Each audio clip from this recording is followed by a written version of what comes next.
Olá, amigos!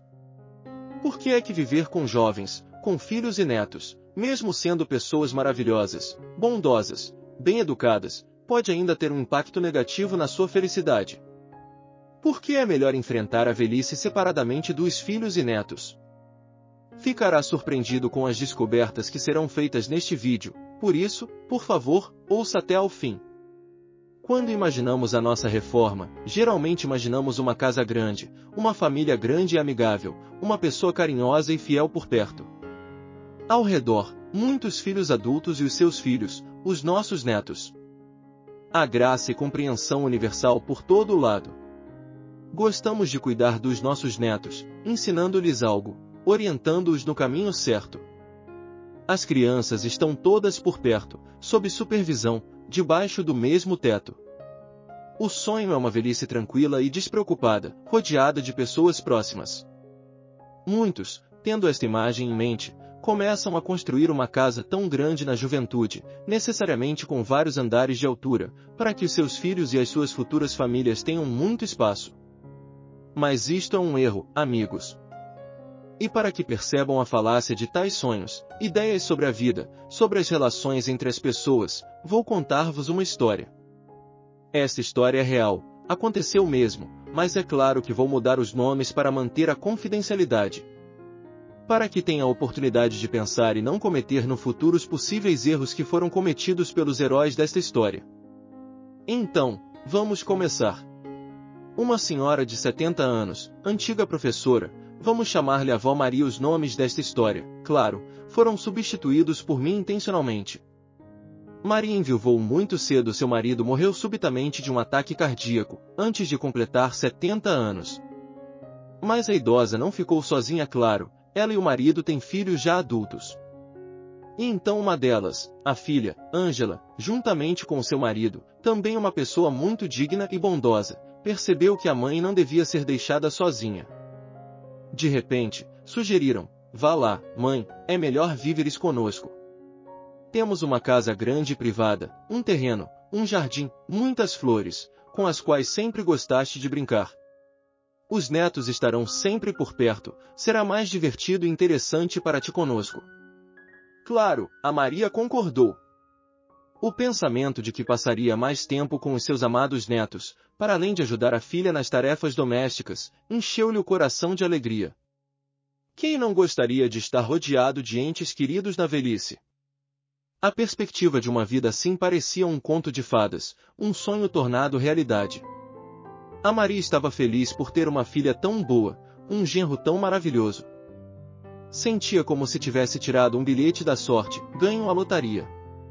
Os seus dias serão preenchidos com gargalhadas infantis, cheiros deliciosos na cozinha e, mais importante, uma sensação reconfortante de ser necessária, útil para as pessoas, para os entes queridos. A casa da sua filha tornou-se, primeiro, um paraíso de convivência. Todas as manhãs, representantes de diferentes gerações reuniam-se para tomar o pequeno almoço e passavam o tempo à noite a brincar, contando notícias e histórias uns aos outros. Durante o dia, Maria ajudava a filha nas tarefas domésticas e até ajudava os netos em idade escolar nas tarefas domésticas, recordando a sua experiência anterior como professora. Vários estudos sociológicos e psicológicos provaram que uma pessoa precisa de comunicar com pessoas queridas para ser feliz. E, a princípio, a nossa heroína, Maria, sentiu completamente. Era como se ela tivesse descoberto uma fonte de energia e juventude nos sorrisos dos netos. Geralmente, quando as histórias começam, como os contos de fadas, que nos parecem até enjoativamente doces, bons, felizes, na realidade têm uma vibração completamente diferente e um clima completamente diferente, um sentimento de vida. A vida por vezes apresenta várias surpresas, inclusive desagradáveis. Um dia, Maria ouviu a filha falar com uma das suas amigas ao telefone. Ouviu as seguintes palavras: a mamãe é uma grande ajuda para mim, tenho muita sorte em tê-la, ela ajuda-nos em casa. Ao ouvir isto, Maria a princípio sentiu até um certo orgulho pelo facto de a filha estar a falar tão bajulamente a sua ajuda em casa, mas ao mesmo tempo, uma ansiedade inexplicável, um sentimento ilusório, a percepção de que o seu trabalho está a ser utilizado. Não era um sentimento hostil, mas as primeiras sensações um pouco desconfortáveis por dentro ainda começaram a aparecer. O filósofo Epicuro disse um dia: não nos falta tempo porque temos pouco, mas porque gastamos muito dele. Maria começou de repente a perceber que cada minuto livre do seu dia era aproveitado. Onde antes podia simplesmente ler um bom livro ou cuidar de si, hoje tinha de se dedicar inteiramente aos netos, ajudar nas tarefas domésticas. Como se houvesse algum tipo de rotina diária: pequeno almoço, arranjar-se para a escola e para o jardim de infância, cozinhar na cozinha, limpar a casa, voltar da escola, fazer os trabalhos de casa. Uma espécie de feitiço do tempo. Lenta e gradualmente, a alegria inicial de viver com a família da filha foi substituída por outra coisa. Algumas sensações novas. Não começaram a tratar mal a idosa nem a ofendê-la de alguma forma, ela de repente queria um pouco de liberdade, um sentido de vida própria. De repente, Maria deu por si a pensar constantemente no seu antigo apartamento, recordando a sua vida passada. Mas repreendeu-se por estes pensamentos: como posso ser tão ingrata? Tenho todas as condições para uma vida feliz. Mais uma vez, quando Maria, cumprindo os caprichos dos netos, estava a fazer-lhes bolachas, de repente percebeu o quanto queria prestar atenção a si própria, dar uma volta, encontrar o seu vizinho no apartamento onde ela e o marido viviam. De repente, começou a sentir falta da liberdade e daquelas decisões tomadas de forma independente. Ser dona da sua vida. Esta não é uma palavra ociosa: liberdade. E a necessidade urgente, que é mais doce do que qualquer bolo mais doce, melhor do que o entretenimento mais alegre. A sensação quando se toma decisões sozinho, mesmo que nem sempre sejam razoáveis, mesmo que sejam decisões mais errôneas, mas são suas. Elas vêm de si. O psicólogo Erik Erikson escreveu que é precisamente na velhice e até a morte que é importante manter alguma autonomia do indivíduo. Sim, os idosos são esquecidos, distraídos, por vezes são ingênuos como as crianças e podem não ter consciência das suas ações. Mas é importante dar ao idoso um certo nível de autonomia, ele tem direito a isso, não deve subordinar completamente a sua vontade, os seus pensamentos e ações a si. Assim, a autonomia da nossa heroína, a avó Maria, foi diluída num misto de amor familiar, mas também de obrigações tácitas. Certa noite, quando as crianças já tinham ido dormir, Maria foi ao seu quarto, deitou-se na cama e olhou para o teto. Perguntava-se se era realmente isso que queria para o resto da sua vida. Maria perguntava-se se tinha escolhido o caminho certo ou se no seu desejo de ser a sogra perfeita, a mãe perfeita, a avó perfeita para os seus netos, se tinha perdido de vista o seu próprio caminho. Agora sentia claramente que a sua vida estava subordinada a outras pessoas. Aos seus entes queridos, aos seus próprios netos e filhos, mas ainda aos outros. Não se queixava e não se permitia queixar-se das condições da sua vida. Tal como muitas avós, a mulher idosa considerava ser seu dever ajudar a família. Vou suportar isto de alguma forma. Tudo de bom para as crianças. Provavelmente já ouviu estas frases das suas avós e dos representantes da geração mais velha. A isto se chama síndrome da avó escrava. O termo descreve a carga emocional e física que as avós experienciam quando assumem voluntariamente tarefas domésticas e de cuidados não remuneradas. O trabalho doméstico é muitas vezes desvalorizado por aqueles que nos rodeiam, mas por vezes é muito mais difícil do que o nosso trabalho habitual, que fazemos todos os dias. Aliás, por vezes o marido também desvaloriza as tarefas domésticas da mulher, que está, por exemplo, de licença de maternidade. E aí o espectro de emoções, fadiga e exaustão é muito semelhante ao que os familiares idosos experienciam, vivendo com os seus filhos sob o mesmo teto. Por um lado, ama os seus netos loucamente e aproveita cada momento passado com eles. Por outro lado, compreende claramente que a sua própria vida lhe está a escapar por entre os dedos. Acontece que uma viúva idosa na sua velhice encontra um avô viúvo, um amante idoso, e começa a viver com ele. Quanta condenação ela enfrenta dos seus filhos, agora adultos. Tipo, estás a trair a memória do nosso pai. Por que é que precisamos deste velho avô? Geralmente os familiares não aceitam tal escolha e dizem: ela enlouqueceu completamente na velhice. Mas, na verdade, ela não perdeu a cabeça. Isto é simplesmente uma tentativa de recuperar aquele sentimento de ser o mestre da sua vida, construindo o seu próprio cenário de vida, uma tentativa de escapar à solidão escolhendo o seu próprio caminho. Não julgue estas pessoas idosas que de repente tomam algumas, como lhe parece, ações malucas. Este é um tipo de protesto de uma pessoa idosa contra o sistema, um desejo de se realizar. A síndrome da voz grave é um estado psicológico com baixa autoestima, quando você parece estar a correr uma maratona sem fim, mas ninguém está à sua espera com uma medalha no final, na linha de chegada. O que começou como um sonho para nossa heroína, transformou-se num ciclo de opressão silenciosa na prática. Alguma vez se perguntou como é que uma decisão tomada com amor nos pode levar por um caminho que nunca imaginamos? Não é à toa que dizem, o caminho para o inferno está pavimentado de boas intenções.